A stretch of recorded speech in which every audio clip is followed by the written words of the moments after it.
Les élèves d'une classe de CM1 au milieu des tombes, tablettes à la main. La scène peut surprendre, elle est pourtant bien réelle. Nous sommes dans le cimetière du Plessis-Belleville, une commune de l'Oise, où reposent 7 soldats morts pour la France. 7 pierres tombales, géolocalisées par une application mobile gratuite, que ces enfants de moins de 10 ans et leur institutrice ont rapidement prise en main.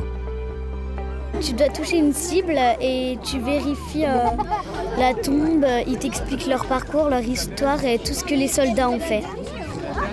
Comment ils sont morts et pourquoi. On a travaillé aussi l'importance de se souvenir, de commémorer les choses, le souvenir français. Et puis on travaille aussi le numérique, parce que maintenant c'est tous les jours qu'on travaille le numérique avec les élèves. Et là oui, pour le coup, l'application elle nous sert bien parce que passer devant une tombe, raconter l'histoire d'un soldat, je suis pas sûre qu'ils auraient autant d'intérêt qu'avec l'application.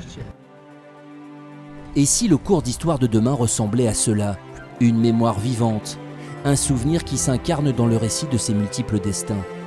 À travers une photo, un texte, un parcours, l'application Mémoire d'homme redonne vie à toutes ces victimes qui ont servi la France. On se dit, finalement, c'était des gens de chez nous. C'était le voisin, le cousin, le frangin. Hier, il était au champ, demain, il était dans les tranchées. C'est ça qui est important. Et moi, je ne peux qu'inviter, bien évidemment, tous mes confrères des 36 000, s'il en reste encore, communes de France, à adhérer au projet, parce que c'est quelque chose de fabuleux. Et ensuite, tous les bleus, blancs, rouges, ce sont toutes les tombes qui sont géolocalisées des morts pour la France. Cette application est aussi un nouvel outil pédagogique pour les délégués départementaux du souvenir français, dont la mission est d'entretenir et de transmettre cette mémoire. Des voix illustres, comme celle de Jean-Pierre Elkabbach aujourd'hui, y seront associées. Quand on passe dans un cimetière, parfois on reconnaît une tombe parce qu'il y a marqué « mort pour la France », mais ça s'arrête là. Alors que là, en le visitant, on a vraiment toute l'explication visuelle et verbale.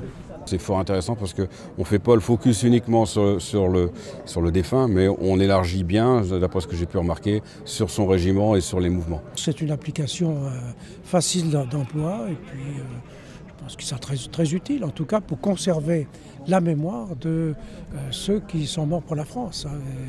Donc ça pérennise pour le futur leur sacrifice. Géolocaliser les 400 000 tombes de soldats morts pour la France et enterrés dans les cimetières communaux. C'est l'objectif. Il prendra du temps, bien sûr. Mais le processus est en marche. L'application mobile Mémoire d'homme, lancée lors du congrès du souvenir français tenu à l'Hôtel de Ville de Paris, est promise à un bel avenir. Je ne connais pas quelqu'un qui dit que c'est une mauvaise idée. Elle correspond exactement au temps présent. Aujourd'hui, la tombe de mort pour la France retrouve une ambition pédagogique, une ambition mémorielle. C'était nécessaire et je trouve que le souvenir français est précurseur parce qu'il y a des institutions beaucoup plus jeunes qui n'ont pas pensé encore à faire cette révolution et il faut la faire. Ça donne un nom et un lieu. Je crois que c'est mettre au service de la mémoire, du respect, la localisation par le numérique, c'est le progrès au service d'une valeur humaniste et républicaine.